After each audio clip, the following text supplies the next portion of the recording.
echki emarri shunaqangi noyob turi bor.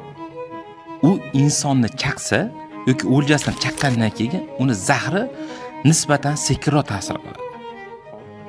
Sekinroq ta'sir qilgani hisobiga u qanaqa bo'ladi? O'zini o'ljasini ketkizib yuborish kerak emas u. U amallab zahrni urdi sizga.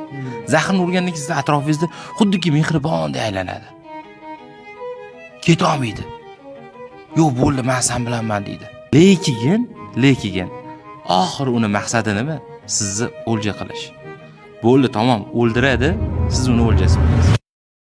Insonlarda ham shunaqangi xususiyat borki, hozir juda ko'p ommalashgan. Atrofingizda to sizni mehribondek ko'rinadi, ishlaringiz yaxshi, hamma joyingiz zo'r ketyapti, hamma narsangiz bor. Pul, uy-joy, mashina, har tomonlama biznesingiz zo'r ketyapti.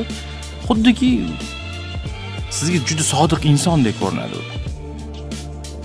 To sizni sinib, to siz yiqilib, o'sha holatdan boshqa bir ayanchli holatga tushmaguningizgacha oldingizdan ketmaydi.